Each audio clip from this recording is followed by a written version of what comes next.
देखो Google map जो है ना, अभी मैं गूगल मैप के जरिए पहुंचा हूं, अल्लाह ताला इनको जज़ाए खैर दे, मौलाना इकबाल कुरैशी साहब को इनके घर जाना था मैंने। तो गूगल मैप जो है ना वो ये देख के बताता है कि कौन सा रास्ता शॉर्ट भी है और उसमें रश कम है।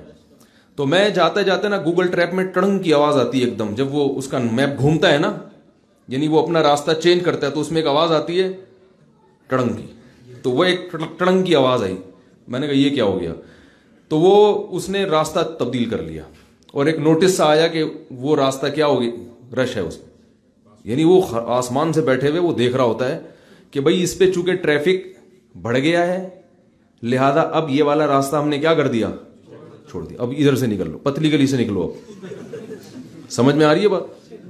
तो अब मैं कहूं कि नहीं, चूंकि मौलाना इकबाल कुरैशी साहब इसी रास्ते पे चल के अपने घर गए हैं, और पिछले साल मैं भी इसी रास्ते पे चल के गया था, जितने हमारे बुजुर्ग इनके घर आए हैं सब इसी रास्ते पे चल के गए हैं, तो मैं अपने बुजुर्गों के तरीके को किसी कीमत पे नहीं छोड़ सकता। तो यही होता कि दुनिया छोड़ देता मैं थोड़े दिनों में और मैं मंजिल पे नहीं पहुंच सकता, इतना लेट हो जाता कि वो कुछ भी नहीं हो पाता। तो भाई बुजुर्गों का जो तरीका है असल में ये है कि हदफ तक पहुंचने के लिए जो तरीका आपके लिए जिस वक्त सूटेबल हो उस तरीके को इख्तियार की। सबसे बड़े बुजुर्ग कौन थे?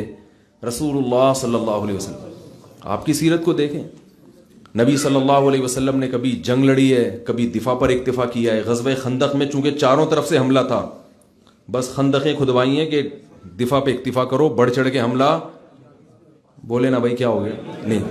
हुदैबिया में आपने क्या किया, जंग ही ना करो, टाल दो, सारी शर्तें उनकी मानी कि जंग को किसी तरह टाला जाए।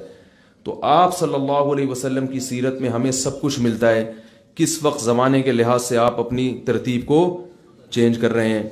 और वो तब्दीलियाँ फिर सहाबा ने और ज़्यादा नबी के दौर में तो मिनजनीक नहीं थी, सहाबा ने मिनजनीक भी इस्तेमाल किए। सहाबा कहते नहीं, चूंकि नबी ने तीर मारा है लिहाजा हम, वो जो सुल्तान मोहम्मद फातेह है वो जब तुर्की फतह करने के लिए गया तो कहते चूंकि रसूलुल्लाह सल्लल्लाहु अलैहि वसल्लम ने तीर फेंका था और तीर पर बशारते हैं, तो मैं इस दीवार को तीर से ही तोड़ूंगा। तोड़ देता भाई। उसने क्या किया कि वो जो इतनी मोटी दीवार है ना, अभी मैं तुर्की गया तो लाइव कवरेज हमने दिखाई थी उस दीवार की, ये इतनी मोटी दीवार के लिए उसने जो तोप बनवाई थी, कहा जाता है कि उस वक्त रुए जमीन पर उससे बड़ी तोप और उससे बड़ा गोला ईजाद ही नहीं हुआ था।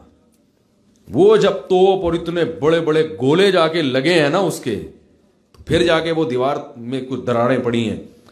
तो हदफ मुतय्यन होना चाहिए और उसका तरीका मुतय्यन, बोलो भाई क्या हो गया यार, नहीं होना चाहिए। तो मेरा ख्याल है ये बात हम सबको समझने की कोशिश करनी चाहिए।